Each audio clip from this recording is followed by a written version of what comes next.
Welcome back mga guys sa ating munting channel. Bali, nandito po tayo sa Barangay Candalapdap, Sangkap Resort. So for today's video po, ang gagawin po natin ay isang washing machine. Ano po? Bibigyan po namin kayo ng mga tips at mga content tutorials tungkol sa washing machine para kayo lang po kaya nyo na. At para po sa lahat ng mga hindi pa nakasubscribe, subscribe nyo na po ang aking channel and like nyo na lang din po at pindutin nyo na po yung ating bell button para updated kayo sa mga bagong i-upload nating mga videos. So bago po tayo magpatuloy, intro.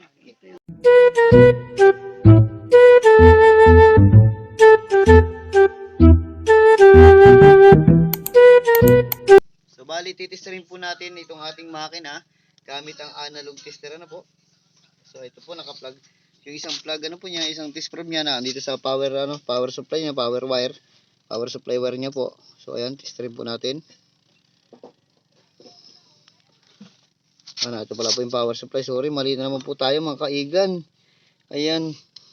So meron po pumalo po yung ating, kita ba pre? Pumalo po yung tester natin. So liban po tayo ng kabilang wire. So meron din meron lang naman po siyang tatlong wire. Ang isa po para sa kadugtong po ng power supply ng socket ng plug-in. Tapos yung dalawa po para sa capacitor. So meron po siyang continuity parehas. Meaning to say po, ayos po ang ating makina. Lipat po tayo dito. Bali, nandito po talaga natin na-detect yung ating sira sa timer. Okay. Sira po itong timer natin ito at ngayon po papalitan po natin siya. So ganito po, papalitan po natin siya.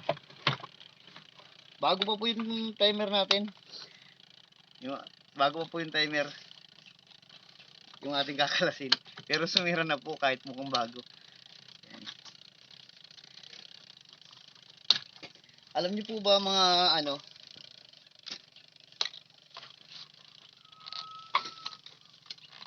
ang pinaka nagiging sira po nito, yung pag hindi na siya gumana, doon po talaga ito nasisira.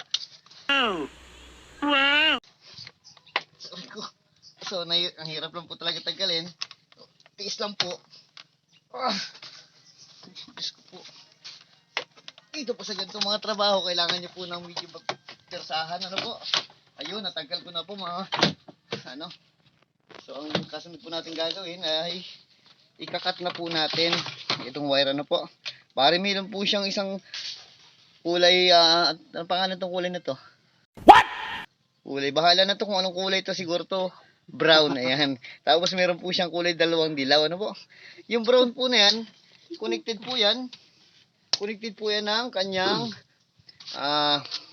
plug. Yung isang pin po ng plug ay connected po yan dyan sa wire na yan. At itong dilaw po para po ito sa capacitor. Ito pong dalawang dilaw na to, dito po nagpapalit, nagre-reverse ang ikot ng makina. Dahil po dito sa timer, lumilipat po siya. Yun. So, napakadali lang po. So, titisingin po natin to Ay, malalaglag. Naku, nalaglag na nga.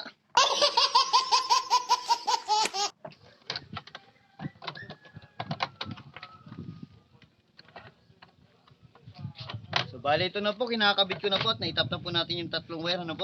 Kakabit na po natin yung ating timer. At titisingin po natin kung aandar na po ba siya.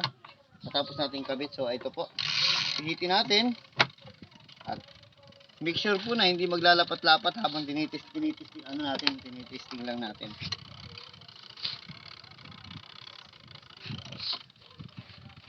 So, try na po natin kung aandar.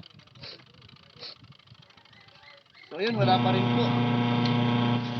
At bahagya po umikot yung ating washing machine. At napakaulong po. Ha? Okay. Ayun po. Inutin po muna natin at napakaubong niya. Lalagyan po natin ng plato. Baka po hindi po siya nananangalian pa. Lalagyan natin ng plato ito. Ayun. So paglalagay po ng plato, make sure po na may kasamang ulam. Parang may naamoy ako hindi maganda. Hindi po. Sa paglalagay po nitong gantong plato nito, make sure po natin na mahigpit siya. Ano po, para hindi siya umultaw. Pag ulam po ay pagtanghalian po yun. At try na po natin ulit. So mo talagang ano siya. Okay na. Agong ulam pala siya kasi tagal yung mga takip. Maugong po ang ating washing machine kasi po ang belt. So, mamaya po, aayusin po natin yan. Makalipas ang 10 taon. A few moments later. So, ito po, tapos na po natin yung ating washing machine. Bali, nakita niyo po kanina. Ganun lang po. Kinabitan po natin sa ating video na. Tapos na po yun, kaya ito na po siya ngayon, gumagana na. So, bali, ganun lang po. At, okay na po. Pwede nyo na po mapakinabangan yung